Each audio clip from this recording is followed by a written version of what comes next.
Scorpio, hi, welcome to Mystic Queen PH. So this is an astrology reading, Mars in Aries. Okay, so kasi ngayong April 10 to May 18, papasok si Mars sa sign ng Aries.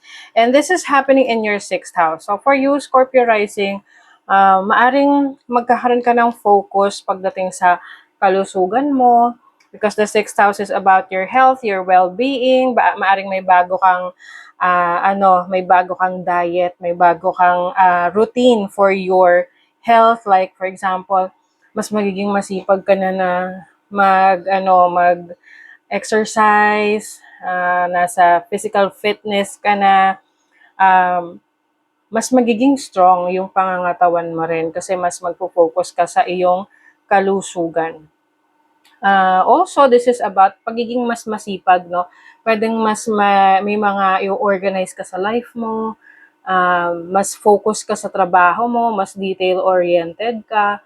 I also see here na maaring meron kang mga babaguhin, pwedeng sa bahay, no? Home life, family life.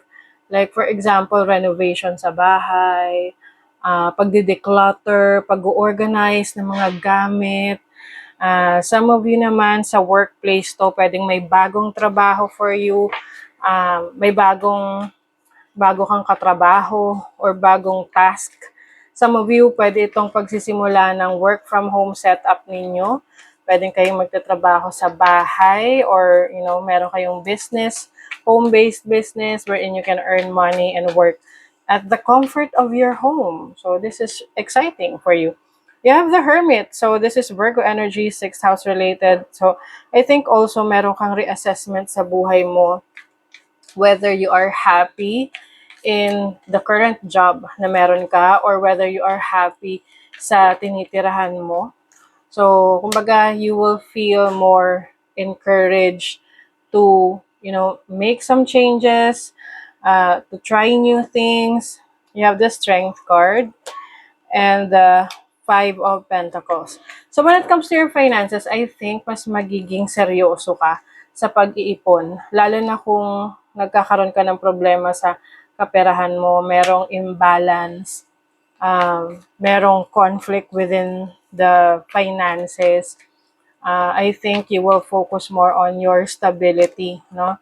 Oh, you have the Devil. I think iiwas ka na sa mga unhealthy habits this time. So, yung mga unhealthy habits na yan, pwedeng related yan sa physical mo, like example, sa health mo, na sa pagkain mo, or even yung mga